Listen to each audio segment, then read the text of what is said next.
Hi friends, welcome to SVS exams. So ఈరోజు మనం ఈ ఏపీఎస్సికి సంబంధించినటువంటి ఒక ఇంపార్టెంట్ విషయం గురించి చర్చించుకున్నాం. ఓకే, సో ఏంటి ఆ ఇంపార్టెంట్ విషయం అన్నప్పుడు, సో మనకు ఆల్రెడీ ఏపీఎస్సి నుంచి నోటిఫికేషన్స్ రిలీజ్ అవ్వడం స్టార్ట్ అయింది. సో అందులో భాగంగా మనకి ఒక 3 నోటిఫికేషన్స్ అయితే ఇవ్వడం జరిగింది. ఈ మెడికల్కి సంబంధించినటువంటి నోటిఫికేషన్స్ ఆల్రెడీ రిలీజ్ చేసేసారు. ఓకేనా? సో అయితే లాస్ట్ 2 డేస్ బ్యాక్ మనకి ఏపీఎస్సి నుంచి notifications one by one release అవుతాయి. అందులో భాగంగా junior assistant cum computer assistant, అలానే గ్రూప్ 2 గ్రూప్ 1 పోస్టులు. సో యాక్చువల్గా క్యాలెండర్ ప్రకారం తక్కువగా పోస్టులు ఉన్నాయి కాబట్టి వాటిని ఎక్స్టెండ్ చేసి, అంటే కొన్ని పోస్టులు పెంచిన తర్వాత నోటిఫికేషన్స్ రిలీజ్ చేయమని చెప్పేసి గవర్నమెంట్ నుంచి ఆర్డర్స్ వచ్చాయని చెప్పేసి మన ఏపీఎస్సి సెక్రటరీ గారు చెప్పడం జరిగింది. అలానే ఈ జూనియర్ అసిస్టెంట్, దాని తర్వాత ఎండోన్మెంట్ ఆఫీసర్స్కి నెక్స్ట్ వీక్లో మనకి నోటిఫికేషన్స్ రిలీజ్ చేస్తాం అని చెప్పేసి క్లారిటీగా స్పష్టంగా అయితే చెప్పడం జరిగింది. సో అందులో భాగంగా మనకి ఏపీఎస్సి ఏ ఎగ్జామ్ అయినా సరే, సో ఏపీఎస్సి కండక్ట్ చేసేటటువంటి ఏ ఎగ్జామ్ అయినా సరే అందులో మనకి పేపర్ 1 అనేది ప్రతి ఎగ్జామ్కి కామన్గా ఉంటుంది. మీరు గమనించారో లేదు? ఓకే, సో పేపర్ 1 అనేది ప్రతి ఎగ్జామ్కి కామన్గా ఉంటుంది. అందులో భాగంగా ఏంటి ఆ పేపర్ 1 అంటే general studies and mental ability. General studies and mental ability. అందులో ఈరోజు మనం ఈ మెంటల్ ఎబిలిటీ ఏదైతే ఉందో ఈ మెంటల్ ఎబిలిటీకి సంబంధించినటువంటి సిలబస్ ఏముంది, అలానే ఈ మెంటల్ ఎబిలిటీ సబ్జెక్ట్ తీసుకున్నప్పుడు మనకి వెయిటేజ్ పరంగా ఎన్ని మార్క్స్ రావడానికి ఆస్కారం ఉంది, అలానే లాస్ట్ ప్రీవియస్ పేపర్స్ మనం గమనించినప్పుడు ఈ మెంటల్ ఎబిలిటీ అనే సబ్జెక్ట్ నుంచి ఎన్ని మార్క్స్ అడిగారు. ఓకేనా? సో మనం అడిగినటువంటి మార్క్స్ అవుట్ ఆఫ్ తెచ్చుకోవాలంటే, ఫర్ ఎగ్జాంపుల్ లాస్ట్ గ్రూప్ 2లో కావచ్చు, లేకపోతే జేఎల్లో కావచ్చు, ఏదో ఒక ఎగ్జాంపుల్ ఫర్ ఎగ్జాంపుల్ 20 మార్క్స్కి ఇచ్చారు అని అనుకున్నాం. సో ఈ 20 మార్క్స్ని మనం ఏ విధంగా గెయిన్ చేయాలి, ఈ 20 మార్క్స్ మనకి ఏ టాపిక్స్ నుంచి మనకు వస్తున్నాయి, అలానే ఆ సిలబస్ ఏముంది, మనం ఏ విధంగా ప్రిపరేషన్ స్టార్ట్ చేయాలి అనే దాని గురించి ఈరోజు పిన్ టు పిన్ పాయింట్ మనం చర్చించుకున్నాం. అలానే ఈ సిలబస్కి సంబంధించినటువంటి కోర్స్ మన ఎస్విఎస్ ఎగ్జామ్స్ యాప్లో పబ్లిష్ చేయడం జరుగుతుంది నెక్స్ట్ డే. సో మీరు ఎవరైతే ఇంట్రెస్టెడ్ ఉంటారో వాళ్ళు అవైల్ చేసుకోండి. సో చాలా చాలా ఇంపార్టెంట్, ఎందుకంటే జనరల్ స్టడీస్లో చూస్తే మీరు సిలబస్ ఒకసారి చూడండి, దాని గురించి నేను మాట్లాడతాను. సో డైరెక్ట్గా ఒకసారి మనం సైట్కి వెళ్తే, ఏపీఎస్సి వాళ్ళు ఇచ్చినటువంటి సైట్కి వెళ్ళినప్పుడు ఒకసారి సిలబస్ చూడండి. సో మనం సైట్ ఓపెన్ చేయగలనే ఈ విధంగా కనిపిస్తుంది. ఇందులో సిలబస్ మనం గమనిస్తే ఇక్కడ సిలబస్ ఉంటుంది.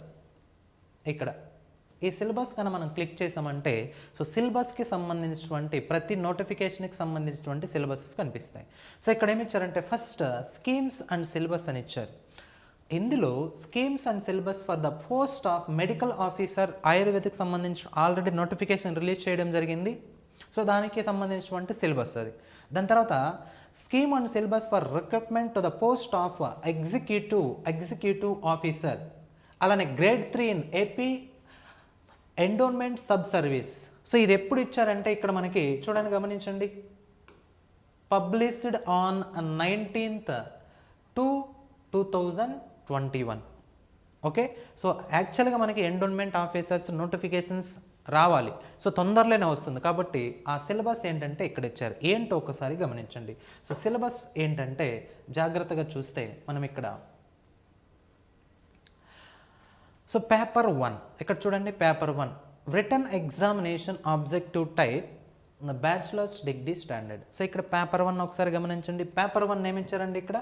సో పేపర్ 1లో general studies and mental ability, general studies and mental ability ఎన్ని మార్క్స్ ఉంటుంది అంటే ఇక్కడ మనకి 150 మార్క్స్కి ఉంటుంది. సో అంటే 150 డ్యూరేషన్, 150 క్వశ్చన్స్ ఉంటాయి, 150 డ్యూరేషన్ ఉంటుంది, 150 మినిట్స్, అలానే 150 మార్క్స్కి మనకి రావడానికి స్కోప్ ఉంది. 150 మార్క్స్కి వస్తుంది. పేపర్ 1 అంటే general studies and mental ability. ఒకసారి మీరు సిలబస్ కనుక గమనిస్తే ఇక్కడ మనకి paper 1 general studies and mental ability మనకి టోటల్గా ఎన్ని టాపిక్స్, ఎన్ని చాప్టర్స్ ఉంటాయంటే చూడండి ఒకసారి. 12 చాప్టర్స్ ఉంటాయి. ఎన్ని ఉంటాయంటే 12 చాప్టర్స్ ఉంటాయి. ఈ 12 చాప్టర్స్ చాలా చాలా ఇంపార్టెంట్. ఇందులో ఈ 12 చాప్టర్స్లో మనకి ఎగ్జామినేషన్ పాయింట్ ఆఫ్ వ్యూలో మనకి ఏ ఏ చాప్టర్స్ నుంచి ఎక్కువ మార్క్స్ని మనం గెయిన్ చేయొచ్చు అనే దానిని దృష్టిలో ఉంచుకొని మనం గన కంపారిజన్ చేసుకొని చదివితే సో మ్యాక్సిమం మనం గెయిన్ చేసుకోగలుగుతాం. అందులో మనకి మన మెంటల్ ఎబిలిటీ సబ్జెక్ట్కి సంబంధించినటువంటి సిలబస్ ఎక్కడుందంటే ఇక్కడ 10th అలానే 11th టాపిక్స్ ఏవైతే ఉన్నాయో ఆ టాపిక్స్కి సంబంధించి మనకి సిలబస్ రావడం జరిగింది. చూడండి ఒకసారి. 10thలో ఏమిచ్చారంటే logical reasoning, analytical ability and data interpretation. దాని తర్వాత ఇక్కడ 11th చాప్టర్ డేటా అనాలిసిస్ చేసేసి టేబులేషన్ ఆఫ్ డేటా, దాని తర్వాత విజువల్ రిప్రజెంటేషన్ ఆఫ్ డేటా, అలానే బేసిక్ డేటా అనాలిసిస్ అంటే summaries of statistics, that means మీడ్, మోడియన్, వేరియన్స్ అంటుంటాం. అంటే బాహుళకము, మధ్యగతము, అంక మధ్యమము అని చెప్తుంటాం కదా. సో అంటే స్టాటిస్టిక్స్ సంబంధించినటువంటి డేటా అనాలిసిస్ ఇచ్చారు. సో ఇది ఈ 2 చాప్టర్లు మనం పర్ఫెక్ట్గా కనుక నేర్చుకోగలిగితే మనకి ఏపీపీఎస్సిలో జరిగేటటువంటి ఏ ఎగ్జామ్ అయినా సరే 20 నుంచి 40 మార్క్స్ రావటానికి స్కోప్ ఉందండి. 20 నుంచి 40 మార్క్స్ అక్షరాల రావడానికి స్కోప్ ఉంటుంది. సో ఇందులో ఖచ్చితంగా మనం పర్ఫెక్ట్గా నేర్చుకోగలిగితే బిట్ అనేది పక్కకి వెళ్ళడం జరగదు. 20 నుంచి 40 మార్క్స్ ఖచ్చితంగా వస్తాయి. ఈ 20 నుంచి 40 మార్క్స్ ఏ విధంగా వస్తాయి, ఎలా నమ్మాలి అంటే నేను ప్రీవియస్ పేపర్స్ చూసుకొని అనాలిసిస్ చేయడం జరిగింది. సో అనాలిసిస్ కూడా మీకు చూపిస్తా. సో అప్పుడు మనకి ఏంటి, ఏ ఎగ్జామ్లో ఎలా అడుగుతున్నారు, ఏ ఎగ్జామ్లో ఎన్ని మార్క్ రావడం జరుగుతున్నది క్లారిటీగా తెలుస్తుంది. ఓకేనా. సో అలానే ఇక్కడ మిగిలిన చాప్టర్స్ ఉన్నాయి. ఒకసారి అందులో ఉన్నటువంటి మొత్తం సిలబస్ని చూసుకోండి. ఓకేనా. సో అయితే ఇక్కడ మనం గమనించినప్పుడు సో ఏంటి ఇక్కడ మన సిలబస్ ఏంటి, ఏపీపీఎస్సి ఎగ్జామ్స్కి సంబంధించినటువంటి పేపర్ 1కి సంబంధించినటువంటి సిలబస్ ఏంటంటే ఆల్రెడీ చూసాం మనం. అందులో మనకి 10th అండ్ 11th చాప్టర్కి సంబంధించినటువంటిది మెంటల్ ఎబిలిటీ అని చెప్తాం. ఓకే. సో అదే ఇక్కడ ఇచ్చాం. సో ఏంటి గ్రూప్ 2, గ్రూప్ 1, అలానే ఎండోన్మెంట్ ఆఫీసర్స్, జేఎల్ అవ్వచ్చు, డిఎల్, అలానే ఆల్ అదర్ ఏపీపీఎస్సీ ఎగ్జామ్స్కి సంబంధించినటువంటి జనరల్ స్టడీస్ పేపర్ 1లో మనకి మెంటల్ ఎబిలిటీ అనేది ఖచ్చితంగా రావడం జరుగుతుంది. అందులో భాగంగా మనకి 20 నుంచి 40 మార్కులు గెయిన్ చేయడానికి ఆస్కారం ఉంటుంది. సో మిగిలిన ఏ సబ్జెక్ట్స్ అన్నా తీసుకున్నాం అనుకోండి, ఫర్ ఎగ్జాంపుల్ కరెంట్ అఫైర్స్ తీసుకోండి, అలానే జాగ్రఫీ తీసుకోండి, దాని తర్వాత హిస్టరీ తీసుకోండి, పాలిటీ తీసుకోండి, ఎకానమీ తీసుకోండి. ఓకేనా. సో వీటిలో మనకి అవుట్ ఆఫ్ రావడానికి స్కోప్ అనేది తక్కువగా ఉంటుంది. ఎందుకంటే అక్కడ మనకి బిట్ తెలిస్తేనే పెట్టగలుగుతాం, లేకపోతే చేయలేం, అనాలిసిస్ చేయాలి. కానీ ఇక్కడ మనకి మెంటల్ ఎబిలిటీ విషయానికి వచ్చేసరికి స్పష్టంగా క్లారిటీగా ఆప్షన్స్లో ఆన్సర్స్ క్లారిటీగా కనిపిస్తుంది. అంటే ఇచ్చినటువంటి ప్రాబ్లమ్ని మనం ఏదో ఒకటి చేస్తే ఆన్సర్ వచ్చేస్తుంది. సో ఆన్సర్ మన కళ్ళకు కనిపిస్తుంది. కాబట్టి అవుట్ ఆఫ్ తెచ్చుకునేదానికి మ్యాక్సిమం ఆస్కారం ఉంటుంది. మరి అవుట్ ఆఫ్ రావాలంటే మనం సిలబస్ ఏం చదవాలి, ఏం నేర్చుకోవాలంటే ఇవే. So 10th chapter and 11th చాప్టర్ని మనం డివైడ్ చేసినప్పుడు మనకి మ్యాక్సిమం సిలబస్ చాలా లెస్గా ఉంది. సో అది నేను డివైడ్ చేయడం జరిగింది. ఆ సిలబస్ చూపిస్తా. ఆ టాపిక్స్ పర్ఫెక్ట్గా మీరు నేర్చుకోగలిగితే మ్యాక్సిమం 99% స్కోర్ తెచ్చుకోవడానికి ఆస్కారం ఉంటుంది. ఓకేనా. సో ఒకసారి మీరు చూసుకుంటే 30 to 40 మార్క్స్ మనకి ఖచ్చితంగా వస్తాయి. ఓకేనా. చూడండి. సో మినిమం అంటే 20 మార్క్స్ ఖచ్చితంగా రావడం జరుగుతుంది. ఒకసారి మీరు గమనిస్తే ఏపీపీఎస్సికి సంబంధించినటువంటి ఎగ్జామ్స్ ఈ మధ్య కాలంలో కండక్ట్ చేయడం జరిగింది. ప్రీవియస్ పేపర్స్ గమనించినప్పుడు ఇక్కడ నేమ్ ఆఫ్ ది ఎగ్జామినేషన్ అంటే జేఎల్ అంటే జూనియర్ లెక్చరర్స్ మెయిన్స్ 20లో మనకి 4 షిఫ్ట్స్ జరగడం జరిగింది. అంటే 4 ఎగ్జామ్స్ అంటే 4 షిఫ్ట్స్గా డివైడ్ చేసి ఎగ్జామ్ పెట్టడం జరిగింది. అందులో భాగంగా మనకి షిఫ్ట్ 1లో ఇక్కడ చూడండి, నేను ఈ మెంటల్ ఎబిలిటీని 3 పార్ట్స్గా డివైడ్ చేశా. ఏంటి, ఫస్ట్ పార్ట్ ఏంటంటే logical reasoning, first part logical reasoning, దాని తర్వాత డేటా ఇంటర్ప్రిటేషన్ సెకండ్ పార్ట్, అలానే థర్డ్ పార్ట్ ఏంటంటే స్టాటిస్టిక్స్. ఏంటండి? స్టాటిస్టిక్స్. ఓకే. సో అందులో భాగంగా ఇక్కడ జేఎల్ మెయిన్స్ 2020లో షిఫ్ట్ 1లో మనకి లాజికల్ రీజనింగ్ నుంచి 9 మార్క్స్ రావడం జరిగింది. ఒక్కసారి మీరు ఏపీపీఎస్సి వెబ్సైట్లోకి వెళ్తే మీరు స్పష్టంగా క్లారిటీగా చూడొచ్చు క్వశ్చన్ పేపర్. చూపిస్తా. సో ఆ క్వశ్చన్ పేపర్స్ ఎక్కడ ఉంటాయి అనేది కూడా నేను చూపిస్తా. సో ఈ వెయిటేజ్ని చూసిన తర్వాత మనం చూద్దాం క్లారిటీగా. ఓకేనా? రైట్. అలానే డేటా ఇంటర్ప్రిటేషన్ నుంచి ఎన్ని మార్క్స్ వచ్చాయంటే 25 మార్క్స్ వచ్చాయి. ఓకే. దాని తర్వాత నెక్స్ట్ స్టాటిస్టిక్స్కి సంబంధించినటువంటి 6 మార్క్స్ రావడం జరిగింది. సో టోటల్ మనం గమనిస్తే ఇక్కడ 40 మార్క్స్ వచ్చాయి. 40 మార్క్స్ వచ్చాయి. ఏంటి? జేఎల్ ఎగ్జామ్లో షిఫ్ట్ 1లో మనకి 40 మార్క్స్ రావడం జరిగింది. సో అంటే ఇక్కడ చూడండి, మనం మిగిలిన ఈ 10-11 చాప్టర్ని మనం తీసేస్తే ఇంకా 10 చాప్టర్స్ ఉంటాయి. ఈ 10 చాప్టర్స్ నుంచి ఇంకెన్ని మార్క్స్ వస్తాయి? ఇక్కడ 110 మార్క్స్. ఈ 2 చాప్టర్స్ కన్నా మనం నేర్చుకుంటే ఖచ్చితంగా 20 నుంచి 40 మార్క్స్ అయితే క్లారిటీగా ఉంది కదా. కాబట్టి చాలా జాగ్రత్తగా చూసుకోవాలి. ఓకేనా? రైట్. అలానే ఇక్కడ షిఫ్ట్ 2 గమనించండి, షిఫ్ట్ 3, దాని తర్వాత షిఫ్ట్ 4 గమనించినా కూడా మనకి చూడండి ఎన్ని మార్క్స్ వచ్చాయంటే 40 మార్క్స్ వచ్చాయి జేఎల్ ఎగ్జామ్లో. జేఎల్ ఎగ్జామే కాదండి, ఏడబ్ల్యూ తీసుకోండి, ఓకేనా, డిఏఓ తీసుకోండి. సో ఈ మధ్య కాలంలో మనకి ప్రీవియస్ పేపర్స్ ఆల్రెడీ మార్కెట్లో అవైలబిలిటీలో ఉంటాయి. సో ఆ ప్రీవియస్ పేపర్స్ మేము కొనలేం సార్ అన్నప్పుడు మనకి ఏపీపీఎస్సి వాళ్ళు వెబ్సైట్లోనే పెట్టేశారు పేపర్స్. అంటే రెస్పాన్స్ షీటెస్ పెట్టారు, రెస్పాన్స్ సీట్లు. సో అందులో క్లారిటీగా కీతో సహా ఉన్నాయి, చూసుకోవచ్చు. ఓకే. సో దాని తర్వాత నెక్స్ట్ ఏంటంటే డిఎల్ మెయిన్స్ 20. డిఎల్ మెయిన్స్ 2020 అంటే డిగ్రీ లెక్చరర్స్కి సంబంధించినటువంటి ఆ వెయిటేజ్ చూసినప్పుడు ఎన్ని మార్క్స్కి ఇచ్చారో ఒకసారి చూడండి. లాజికల్ రీజనింగ్లో మనకి ఎన్ని మార్క్స్ వచ్చాయండి? 12 మార్క్స్కి వచ్చాయి. లాజికల్ రీజనింగ్లో 12 మార్క్స్కి వచ్చాయి. అలానే ఈ డేటా ఇంటర్ప్రిటేషన్ విషయానికి వచ్చేసరికి 14 మార్క్స్ రావడం జరిగింది. 14 మార్క్స్. అయితే ఇక్కడ స్టాటిస్టిక్స్ నుంచి ఏమీ రాలేదు, అంటే 0 మార్క్స్. అంటే మొత్తానికి ఇక్కడ 26 మార్క్స్ రావడం జరిగింది డిఎల్ ఎగ్జామ్లో. చూడండి, 20 అయితే మనకు ఖచ్చితంగా వస్తున్నాయి కదా.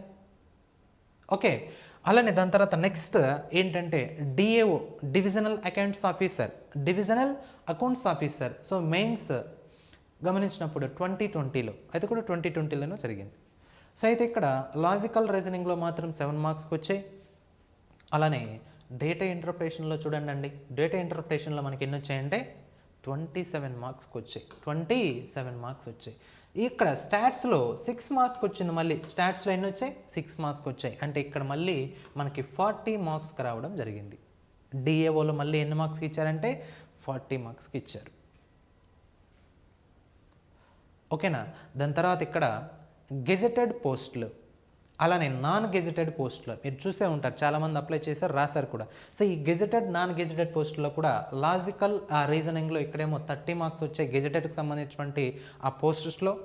దాని తర్వాత అలానే ఇక్కడ నాన్ గెజెటెడ్కి సంబంధించినటువంటి పోస్టులకి అయితే ఏమో ఇక్కడ లాజికల్ రీజనింగ్ గురించి మాట్లాడినప్పుడు 20 మార్క్స్కి వచ్చాయి. అలానే ఇక్కడ డేటా ఇంటర్ప్రిటేషన్ చూడండి. సో ఇక్కడ 24, ఇక్కడ 15. అంటే అలానే స్టాటిస్టిక్స్ అయితే 3-5 వచ్చాయి. మొత్తానికి ఇక్కడ ఇందులోనేమో 40 మార్క్స్ వచ్చాయి, ఇందులోనేమో 25 మార్క్స్కి వచ్చాయి. ఓకే, క్లారిటీ ఉంది కదా. అలానే దాని తర్వాత మనం గ్రూప్ 2 ఎగ్జామినేషన్ని గమనించినప్పుడు ఇక్కడ లాజికల్ రీజనింగ్లో 13 మార్క్స్కి వచ్చాయి. అలానే ఇక్కడ మన డేటా ఇంటర్ప్రిటేషన్లో 5 మార్క్స్కి వచ్చాయి. దాని తర్వాత స్టాట్స్లో 2 మార్క్స్ రావడం జరిగింది. అంటే మొత్తానికి ఇక్కడ 20 మార్క్స్ వెయిటేజ్ని కవర్ చేయడం జరిగింది. 20 మార్క్స్ వెయిటేజ్ని కవర్ చేయడం జరిగింది. సో మినిమం అంటే మినిమం మన ఏపీపీఎస్సి వాళ్ళు కండక్ట్ చేసేటువంటి ఏ ఎగ్జామ్ అయినా తీసుకున్నప్పుడు మినిమంలో మినిమం మనకి ఎన్ని మార్క్స్ వస్తున్నాయంటే ఖచ్చితంగా అక్కడ 20 మార్క్స్ వస్తున్నాయి. అంటే ఇక్కడ 20 నుంచి అప్ టు ఎంతవరకు రావచ్చు? 40 మార్క్స్ వరకు రావచ్చు. ఓకేనా. సో ఎలాగో ఇక్కడ మనకి ప్రిలిమ్స్ లేదు. సో కాబట్టి కొంచెం ప్రిపరేషన్ స్టాండర్డ్ పెంచామంటే ఈ మార్క్స్ మనకి పర్ఫెక్ట్గా వస్తాయి. ఖచ్చితంగా స్పష్టంగా ఈ మార్క్స్ అయితే మనం తెచ్చుకోవచ్చు. కాబట్టి జాగ్రత్తగా అనాలిసిస్ చేసి ఏం చదవాలి, మనం ఏం నేర్చుకోవాలి, సిలబస్ ఏముంది, మనం ఎలా ప్రిపరేషన్ స్టార్ట్ చేయాలి అనేది కన్నా మనం పట్టు సాధించగలిగితే ఖచ్చితంగా ఈ మార్క్స్ మనం తెచ్చుకోవడానికి ఆస్కారం ఉంటుంది. ఓకేనా. సో అయితే ఇప్పుడు మనం ఈ ఏపీపీఎస్సికి సంబంధించినటువంటి ఈ మార్క్స్ వెయిటేజ్ షీట్ చూసాం కదా. సో ఇంకా మీకు డౌట్గా ఉంటే ఈ మార్క్స్కి నేనేదో అబద్ధం రాసేసి సో ఏదో చూపించేస్తున్నానని మీకు డౌట్గా ఉంటే మీరేం చేయాలంటే ఇక్కడ ఏపీపీఎస్సి వెబ్సైట్ ఉంది కదా, ఈ ఏపీపీఎస్సి వెబ్సైట్కి వెళ్ళి చూడండి. ఎక్కడ చూడాలంటే ఒకసారి చూడండి, నేను హోమ్లోకి వెళ్ళి ఇక్కడ వ్యూ రెస్పాన్స్ సీట్ అని ఉంటుంది. ఇక్కడ వ్యూ రెస్పాన్స్ సీట్ అని ఉంటుంది. సో దీన్ని కనుక మీరు క్లిక్ చేస్తే సో ఇలా ఓటీపీఆర్ ఐడి మొబైల్ నెంబర్ అడుగుతుంది. సో ఇది కాకుండా ఒకవేళ మీరు ఏపీపీఎస్సి ఎగ్జామ్స్ రాసి ఉంటే మెయిన్స్ ఇది ఓపెన్ అవుతుంది. సో ఇది మీకు రాసి లేకపోతే ఏం చేయాలంటే మళ్ళీ ఇక్కడ హోమ్లోకి వచ్చిన తర్వాత ఇక్కడ చూడండి కీస్ అండ్ ఆబ్జెక్షన్ ఉంటుంది. సో దీన్ని క్లిక్ చేస్తే ఇక్కడ మనకి ఇక్కడ చూడండి key for various non gazetted post limited recruitment. ఇందులో కూడా ఏ పేపర్ చెక్ చేయాలంటే ఫైనల్ కీ ఏదైతే ఉందో దాన్ని క్లిక్ చేయాలి. సో ఫైనల్ కీ క్లిక్ చేసినప్పుడు ఇక్కడ చూడండి general studies and mental ability చూస్తా. క్లిక్ చేస్తే ఈ విధంగా మనకి పీడిఎఫ్ ఓపెన్ అవుతుంది. సో ఇక్కడ మీరు చూస్తే ఇక్కడ ఈ విధంగా క్వశ్చన్ పేపర్ క్లారిటీగా ఉంటుంది. క్వశ్చన్ పేపర్ ఏముంటుందంటే క్లారిటీగా కనిపిస్తుంది, చెక్ చేసుకోవచ్చు. సో ఇక్కడ ఈ క్వశ్చన్ పేపర్లో చూస్తే మనకు మెంటల్ ఎబిలిటీ నుంచి ఎన్ని మార్క్స్ వచ్చాయి అనేది మీరు అనాలిసిస్ చేస్తే స్పష్టంగా క్లారిటీగా సో ఇక్కడ మనం చూపించినటువంటి షీట్లో ఏవైతే ఉన్నాయో ఈ మార్క్స్ క్లారిటీగా కనిపిస్తాయి మీకు డౌట్ ఉంటే. ఓకేనా? కాబట్టి నేను చెప్పేది ఏంటంటే ఇక్కడ సో జాగ్రత్తగా మనం మెంటల్ ఎబిలిటీ సబ్జెక్ట్ని చదవగలిగితే నేర్చుకోగలిగితే మనకి 20 మార్క్స్ ఎక్కడికి వెళ్ళవు. మినిమం 20 మార్క్స్ ఖచ్చితంగా రావడం జరుగుతుంది. 20 నుంచి ఎంతవరకు ఉన్నాయి మనకి స్కోప్ అక్కడ 40 మార్క్స్ వరకు రావచ్చు. ఓకేనా? అయితే ఈ సిలబస్కి సంబంధించినటువంటి మనం ఏం చదవాలి? సో లాజికల్ రీజనింగ్లో ఏమొస్తున్నాయి, అలానే డేటా ఇంటర్ప్రిటేషన్లో ఏమొస్తున్నాయి, దాని తర్వాత డేటా అనాలిసిస్లో ఏమొస్తున్నాయి అనేది మనం స్పష్టంగా నేర్చుకోగలిగితే ఒక క్లారిటీ వస్తుంది. సో అక్కడ ఇచ్చినటువంటి 2 చాప్టర్స్, సో 10th 1 అలానే 11th 1 ఈ 2 చాప్టర్స్ గురించి మనం క్లుప్తంగా అక్కడ ఇచ్చేసారు. ఏంటి, 10th చాప్టర్లో ఒక లైను, 11th చాప్టర్లో ఒక 3 లైన్స్ ఇచ్చారు. సో ఇస్తే మరి సిలబస్ ఏంటి, సో దాని మీద క్లారిటీగా డివైడ్ చేయడం జరిగింది. ఇదే సిలబస్ అక్కడ కనిపిస్తుంది. సో అక్కడ ఈ సిలబస్ కనిపించదు, జస్ట్ ఒక లైన్ మాత్రమే ఉంటుంది. సో దాన్ని మనం విడదీసి రాస్తే స్పష్టంగా ఆ సిలబస్ని అనాలిసిస్ చేస్తే, అనాలిసిస్ ఏ విధంగా చేయాలి, క్వశ్చన్ పేపర్లను చూస్తే సో ఎక్కడి నుంచి ఏ ఏరియా నుంచి మనకు క్వశ్చన్స్ వస్తున్నాయో దాన్ని బట్టి మనం సిలబస్ అనాలిసిస్ చేసి రాయడం జరిగింది. సో అందులో భాగంగా ఇక్కడ లాజికల్ రీజనింగ్. సో ఫస్ట్ ఏంటంటే ఇక్కడ లాజికల్ రీజనింగ్కి సంబంధించినటువంటి చాప్టర్స్ ఎన్ని ఉన్నాయి అని గమనించినప్పుడు మనకి 15 చాప్టర్స్ వస్తాయి. 15 చాప్టర్స్. ఓకే, ఈ 15 చాప్టర్స్ మనం పర్ఫెక్ట్ అయితే ఈజీగా మార్క్స్ గెయిన్ చేయడానికి ఆస్కారం ఉంటుంది. సో చాలా చాలా సింపుల్గా ఉంటాయండి. ఈ లాజికల్ రీజనింగ్లో కానీ మెంటల్ ఎబిలిటీ అనే సబ్జెక్ట్లో మనం చూసినప్పుడు మ్యాథ్స్ నుంచి మనకు క్వశ్చన్స్ రావు. ఓకేనా? సో మరి దేని నుంచి వస్తాయి సార్ అని అడగచ్చు. దేని నుంచి వస్తాయంటే మన చుట్టుపక్కల ఉన్నటువంటి ఏవైతే ఉన్నాయో వాటి నుంచినే మనం క్వశ్చన్స్ రావడం జరుగుతుంది. చుట్టుపక్కల ఉండేటివి ఏంటి సార్ అంటే గమనించండి. ఇక్కడ coding, decoding, analogy, classification, series, అలానే inserting the missing characters, clocks, calendars, అలానే directions, sitting arrangement, ranking, blood relations, dice, Venn diagrams. So ఇక్కడ గమనిస్తే ఇక్కడ బ్లడ్ రిలేషన్స్ మన చుట్టుపక్కల లేవా, మన ఇంట్లోనే బ్లడ్ రిలేషన్స్ ఉన్నాయి. సో అలానే ఇక్కడ గమనిస్తే ర్యాంకింగ్ టెస్ట్, ఓకే, దాని తర్వాత సిట్టింగ్ అరేంజ్మెంట్, అలానే డైరెక్షన్స్ టెస్ట్, దాని తర్వాత క్యాలెండర్స్ కానీ క్లాక్స్ కానీ ఇవన్నీ మనం గమనించినప్పుడు మన చుట్టుపక్కల మనం ప్రతిరోజు గమనించట్లేదా? సో అంటే దాని మీనింగ్ ఏంటంటే ఇక్కడ మన మైండ్ యొక్క ఎబిలిటీని టెస్ట్ చేస్తున్నారు అని అర్థం. ఓకే, సో జాగ్రత్తగా గమనిస్తే ఇది మ్యాథ్స్ పార్ట్ కాదు, మరి ఏంటంటే మన మైండ్ యొక్క ఎబిలిటీ నుంచి పుట్టినవే ఇవన్నీ. సో కాబట్టి మ్యాథ్స్ అని చెప్పేసి భయపడిన అవసరం లేదు. సో జాగ్రత్తగా కూల్గా ఆలోచిస్తే ఇవన్నీ మనం క్లారిటీగా స్పష్టంగా నేర్చుకోవచ్చు. చాలా చాలా ఈజీగా ఉంటాయి. ఓకేనా?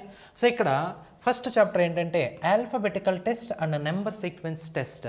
సో ఈ చాప్టర్ కనుక మనం నేర్చుకుంటే ఇందులో ఆల్ఫాబెట్స్ A నుంచి Z వరకు ఏ నుంచి జెడ్ వరకు మనకి 26 ఆల్ఫాబెట్ లెటర్స్ ఉంటాయి కదా. ఈ 26 ఆల్ఫాబెట్ లెటర్స్కి సంబంధించినటువంటి ప్లేస్ వాల్యూస్ అంటే కరస్పాండింగ్ పొజిషన్ వాల్యూస్ అంటే ఏ యొక్క స్థాన విలువ ఏంటి, బి యొక్క స్థాన విలువ ఏంటి, టీ యొక్క స్థాన విలువ ఏంటి, పి యొక్క స్థాన విలువ ఏంటి స్పష్టంగా నేర్చుకోవాలి. సో అది కూడా ఏ విధంగా నేర్చుకోవాలంటే క్లారిటీగా ఆ 2 వేస్లో నేర్చుకోవాలి. ఆ 2 వేస్ అంటే ఏ టు జెడ్ సిరీస్లో నేర్చుకోవాలి, అలానే జెడ్ టు ఏ సిరీస్లో కూడా నేర్చుకోవాలి. అంటే ఫార్వర్డ్ ఆర్డర్ డైరెక్షన్లో నేర్చుకోవాలి, as well as reverse order డైరెక్షన్లో కూడా నేర్చుకోవాలి. సో నేర్చుకుంటే మనకి ఏదైనా పర్ఫెక్ట్గా నేర్చుకుంటే క్లాసిఫికేషన్స్ వస్తాయి, దాని తర్వాత అనాలజీ వస్తుంది, కోడింగ్ డీకోడింగ్ వస్తుంది, దాని తర్వాత అలానే సిరీస్, అలానే ఇన్సర్టింగ్ ద మిస్సింగ్ క్యారెక్టర్స్ అనేటివి మనకి ఆల్ఫాబెటికల్ టెస్ట్కి అంటే ఆల్ఫాబెట్ లెటర్స్కి సంబంధించినటువంటి డేటా ఈ చాప్టర్స్లో వస్తే ఆ డేటా నుంచి మనం ఇక్కడ అప్లికేషన్స్ని యూజ్ చేసి ఆన్సర్స్ చేయొచ్చు. ఓకేనా. కాబట్టి చాలా మనం ప్రతి చాప్టర్ కూడా లింకింగ్ని బేస్ చేసుకొని చెప్పడం జరుగుతుంది, చాలా చాలా ఈజీగా చెప్పడం జరుగుతుంది. కాబట్టి జాగ్రత్తగా నేర్చుకోవచ్చు. ఓకే. అలానే దాని తర్వాత నెక్స్ట్ సెకండ్ పార్ట్ ఏంటంటే ఇక్కడ అనలిటికల్ రీజనింగ్. సెకండ్ పార్ట్ ఏంటంటే అనలిటికల్ రీజనింగ్. సో ఈ అనలిటికల్ రీజనింగ్లో కూడా మనకి 1 or 2 మార్క్స్ రావడం జరుగుతుంది. సో అదేంటంటే స్టేట్మెంట్స్ అండ్ కన్క్లూజన్స్, దాని తర్వాత స్టేట్మెంట్స్ అండ్ ఆర్గ్యుమెంట్స్, అలానే సిలాజిమ్స్, దాని తర్వాత స్టేట్మెంట్స్ అండ్ అజంప్షన్స్. సో ఇవి వెరీ వెరీ ఇంపార్టెంట్ అండి. అంటే ఫర్ ఎగ్జాంపుల్ క్వశ్చన్స్ ఏ విధంగా ఉంటాయంటే ఇక్కడ 2 స్టేట్మెంట్స్ ఇస్తారు. 2 స్టేట్మెంట్స్ ఇచ్చి మనకి కన్క్లూజన్స్ రాయమంటారు. అంటే 2 స్టేట్మెంట్స్ సరైనవా, ఒకటే సరైనదా, 2 సరైనదా, ఏది సరైనది కాదా అని చెప్పేసి క్వశ్చన్స్ అడుగుతారు. అంటే కన్క్లూజన్స్ ఇస్తారు, స్టేట్మెంట్స్ ఇస్తారు. అంటే ఇవి మనం జాగ్రత్తగా అనాలిసిస్ చేస్తే అక్కడ ఆన్సర్ అనేది స్పష్టంగా క్లారిటీగా తెలుస్తుంది. అది ఏ విధంగా చేయాలో మనం డిస్కస్ చేద్దాం. సో ఈ సిలబస్ అయిన తర్వాత పర్టికులర్ చాప్టర్స్ వచ్చినప్పుడు పిన్ టు పిన్ పాయింట్ మనం డిస్కస్ చేసుకున్నాం. Okay, right. సో ఇప్పుడు సిలబస్ ఏముంది, మనం ఏం చదవాలి అనే దాని గురించి స్పష్టత క్లారిటీ తెచ్చుకుంటే సరిపోయింది. ఓకే. దాని తర్వాత నెక్స్ట్ థర్డ్ వన్ ఏంటంటే డేటా ఇంటర్ప్రిటేషన్ అండి. చాలా చాలా ఇంపార్టెంట్ ఈ డేటా ఇంటర్ప్రిటేషన్. ఇక్కడి నుంచి మనకి మినిమమ్ 5 మార్క్స్ నుంచి 20 మార్క్స్ వరకు రావడానికి స్కోప్ ఉంటుంది. అంటే 20 మార్క్స్కి ఎప్పుడు వస్తాయంటే అక్కడ మనకి మ్యాక్సిమం మార్క్స్ 40 వచ్చినప్పుడు ఇక్కడ 15 to 20 మార్క్స్ వచ్చాయి. మీరు గమనించారా లేదు?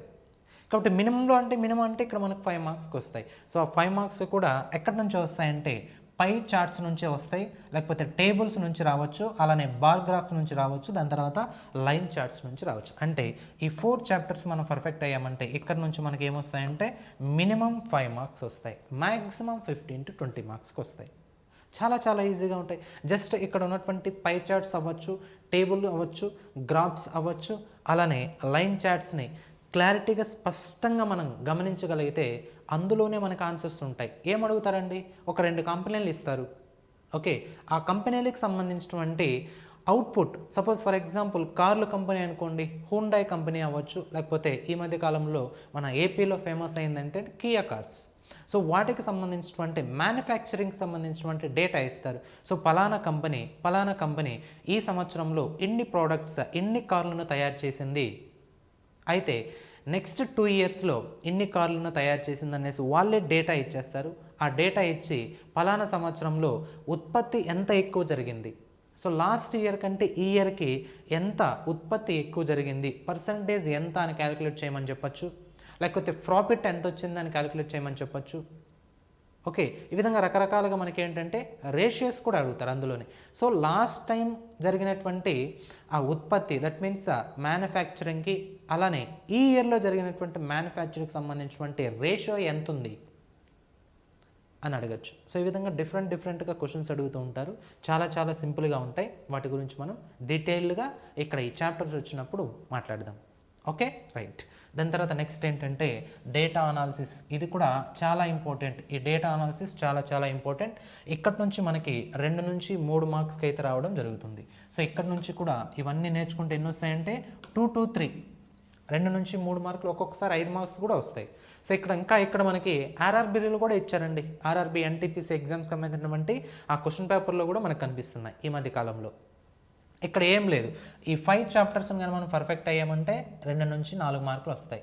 సో ఇక్కడ మీన్ అంటే ఏంటి, మీడియన్ అంటే ఏంటి, మోడ్, అలానే variance, coefficient of variance, okay, అంక మధ్యమము, అంక సగటు, దాని తర్వాత బాహుళకము, మోడు, వేరియన్స్ అంటే వ్యాప్తి, విస్తృతి అని చెప్తుంటాం. సో ఈ విధంగా మనం ఇవన్నీ నేర్చుకోగలిగితే మనకి 3 మార్క్స్కి అయితే వస్తాయి, 3 to 4 మార్క్స్. ఓకే, చూద్దాం. చాలా చాలా సింపుల్గా ఉంటుంది ఈ చాప్టర్, చాలామందికి తెలియదు కాబట్టి జస్ట్ అది అనాలిసిస్ చేస్తే ఆన్సర్ వచ్చేస్తాయి, చూసి ఆన్సర్ పెట్టచ్చు. ఓకేనా. దాని తర్వాత నెక్స్ట్ ఏంటంటే అర్థమెటిక్ ఎబిలిటీ. సో ఒరిజినల్గా ఈ అర్థమెటిక్ ఎబిలిటీ నుంచి మనకి క్వశ్చన్స్ రావు మ్యాక్సిమం. సో మరి ఎందుకు చాప్టర్స్ పెట్టారంటే ఇక్కడ పై చార్ట్స్ ఉన్నాయి కదా, అంటే డేటా ఇంటర్ప్రిటేషన్లో pie charts, tables, bar graphs, line charts ఉన్నాయి కదా, వీటిలో మనకి ఈ చాప్టర్కి సంబంధించినటువంటి లింకింగ్ ఇక్కడ అడుగుతారు. సో ఇక్కడ రేషియో ప్రపోర్షన్స్, దాని తర్వాత averages, profit and losses, percentages, ages, partnership. అంటే ఇక్కడ ఫర్ ఎగ్జాంపుల్ నేను ఇంతవరకు మాట్లాడినట్టు 2 కంపెనీల యొక్క ప్రాఫిట్ లాసెస్ టాలీ చేయమంటాడు. సో ఈ కంపెనీకి ప్రాఫిట్ ఎంత వచ్చింది, ఫలానా కంపెనీకి లాస్ ఏమైనా వచ్చిందా. సో అది ఎక్కడ నేర్చుకుంటామంటే ప్రాఫిట్ లాసెస్, అది వస్తే ఇక్కడ వస్తుంది. లేక రేషియో ప్రపోర్షన్స్, సో ఆ ఇయర్లో జరిగినటువంటి మ్యానుఫ్యాక్చరింగ్, సో ఈ ఇయర్లో జరిగినటువంటి మ్యానుఫ్యాక్చరింగ్కి సంబంధించినటువంటి రేషియో ఎంత అని అడిగినప్పుడు ఇక్కడ రేషియో ప్రపోర్షన్స్ చాప్టర్స్ రావాలి, అంటే బేసిక్స్ తెలియాలి. సో ఆ బేసిక్స్ కోసమే ఇక్కడ ఇవి రాయడం జరిగింది. దాని తర్వాత పర్సంటేజ్, అలానే ప్రాఫిట్ అండ్ లాస్, ఎంత ప్రాఫిట్ వచ్చింది, ఎంత లాస్ వచ్చింది. సో ఇక్కడ అడుగుతారు, మరి అది ఇక్కడ బేసిక్ నేర్చుకుంటేనే కదా ఇక్కడ మనం అప్లై చేయగలుగుతాం. కాబట్టి ఈ సిలబస్ ఓవరాల్గా ఈ సిలబస్ని కానీ మీరు క్లారిటీగా మీ మైండ్లో ఉంచుకుంటే మనకి ఇక్కడ నుంచి మినిమం ఏపీపీఎస్సి ఎగ్జామ్లో కండక్ట్ చేసేటటువంటి ఏ ఎగ్జామ్కైనా సరే, ప్రతి ఎగ్జామ్కి general studies and mental ability ఒక పేపర్ ఉంటుంది. ఆ పేపర్లో మనకి 20 మార్క్స్ని గెయిన్ చేసుకోవడానికి స్కోప్ ఉంటుంది. ఓకే కదా, క్లారిటీ వచ్చింది కదా. సో దీనికి సంబంధించినటువంటి కోర్స్ ఏదైతే ఉందో ఆ కోర్స్ను మనం రేపే అనౌన్స్ చేయబోతున్నాం. ఈ కోర్స్కి సంబంధించి పూర్తి సిలబస్, అలానే పూర్తిగా ప్రతి చాప్టర్కి సంబంధించినటువంటి వీడియో క్లాసెస్ 1 by 1 మనం రేపటి నుంచి స్టార్ట్ చేయబోతున్నాం. సో ఆల్రెడీ టుమారో నుంచి మనం యాప్లో ఈ కోర్స్ని పబ్లిష్ చేయడం జరుగుతుంది. కాబట్టి వీలైనంత త్వరగా మీకు ఉపయోగపడుతుంది అని అనుకుంటే, మీకు జాబ్లో ఆ 20 మార్క్స్ వస్తాయి అని అనుకుంటే, సో ఈ కోర్స్ని మీరు అవైల్ చేసుకోండి. మన యాప్లో ఖచ్చితంగా ఉంటుంది. సో ఏదైనా డౌట్స్ వస్తే మన యాప్కి సంబంధించినటువంటి నెంబర్స్ ఉంటాయి, ఆ నెంబర్స్కి ఫోన్ చేసి అడిగితే మీ డౌట్స్ ఏవైనా ఉన్నా క్లారిఫై చేస్తారు. కాబట్టి ఒక్కసారి ఆలోచించుకొని ఆ కోర్సును చూసి ఫుల్ డీటెయిల్స్ జాగ్రత్తగా పరిశీలించిన తర్వాత కోర్సుని అవైలబుల్ చేసుకోండి. ఓకేనా, రైట్. దాని తర్వాత అలానే నెక్స్ట్ మనం ఒకసారి గమనిస్తే ఇక్కడ మనకి గ్రూప్ 2 అలానే గ్రూప్ 1కి సంబంధించినటువంటి ఏపీ బైఫర్కేషన్ యాక్ట్ ఏదైతే ఉందో ఈ ఏపీ బైఫర్కేషన్ యాక్ట్ బుక్ని మనం మార్కెట్లో రిలీజ్ చేయడం జరిగింది. సో ఈ బుక్ని మార్కెట్లో రిలీజ్ చేయడం జరిగింది, ఆల్రెడీ మార్కెట్లో అవైలబిలిటీలో ఉంది. సో మెయిన్ బుక్ స్టాల్ ఏవైతే ఉన్నాయో ఆ బుక్ స్టాల్లో మనకి మార్కెట్లో అవైలబిలిటీలో ఉంది. ఓకేనా. సో ఇది జాగ్రత్తగా ఎగ్జామినేషన్ పాయింట్ ఆఫ్ వ్యూలో ఏ విధంగా క్వశ్చన్ స్టాండర్డ్స్ ఉన్నాయి, సో ప్రశ్నలు ఏ విధంగా వస్తున్నాయి, అవన్నీ అనాలిసిస్ చేసిన తర్వాత so pin to pin point దగ్గరుండి రాసి మనం బుక్ని రిలీజ్ చేయడం జరిగింది. ఓకేనా. అలానే ఈ బుక్ చివరిలో ఇంతవరకు ఇచ్చినటువంటి ప్రీవియస్ క్వశ్చన్స్ అంటే ఈ బైఫర్కేషన్ యాక్ట్కి సంబంధించినటువంటి ప్రీవియస్ క్వశ్చన్స్ ప్రతిదీ కూడా మనం ఇవ్వడం జరిగింది. అంటే కంటెంట్ అయిన తర్వాత చివరిలో మనకి ప్రీవియస్ క్వశ్చన్స్ అని చెప్పేసి ప్రతి బిట్టు ప్రతి ఎగ్జామ్ వచ్చిండేది ఇవ్వడం జరిగింది. సో దాన్ని బట్టి మీరు అనాలిసిస్ చేసుకోవచ్చు, ఏ ఎగ్జామ్లో ఎలాంటి స్టాండర్డ్ బిట్లు అడిగారు, సో మనం ఎలా చదవాలి అనేది. ఓకే. దాని తర్వాత అలానే నెక్స్ట్ మనకి ఈ ఏపీపీఎస్సిలో జూనియర్ అసిస్టెంట్ కంప్యూటర్ అసిస్టెంట్ అని అంటున్నాం కదా నోటిఫికేషన్, దానికి సంబంధించినటువంటి పేపర్ 2. సో పేపర్ 1 ఇక్కడ కామన్ ఏంటి, general studies and mental ability. Paper 2లో ఏముంటుందంటే తెలుగు ప్లస్ ఇంగ్లీష్ ఉంటుంది.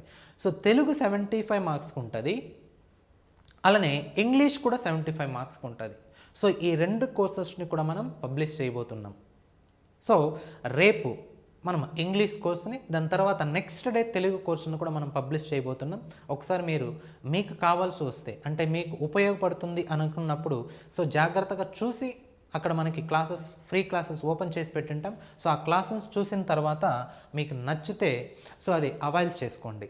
ఓకేనా. సో ఇక్కడ జనరల్ ఇంగ్లీష్ అయితే మనకి ఎన్ని మార్క్స్కి ఉంటుందంటే 75 మార్క్స్కి ఉంటుంది. 75 మార్క్స్. ఎందుకంటే పేపర్ టూలో ఏమేమి ఇక్కడ చాప్టర్స్ ఇచ్చారంటే తెలుగు ఒక సబ్జెక్ట్ ఇచ్చారు, అలానే ఇంగ్లీష్ ఒక సబ్జెక్ట్ ఇచ్చారు. కాబట్టి ఈ రెండిట్లో 150 మార్క్స్ వచ్చాయి కాబట్టి తెలుగు 75 మార్క్స్కి అడుగుతారు, దాని తర్వాత ఇంగ్లీష్ 75 మార్క్స్ అటు ఇటు రావచ్చు. కాబట్టి ఒకసారి మీరు ఆలోచించుకొని అవైలబుల్ చేసుకోండి. ఓకేనా. Right. Thank you so much.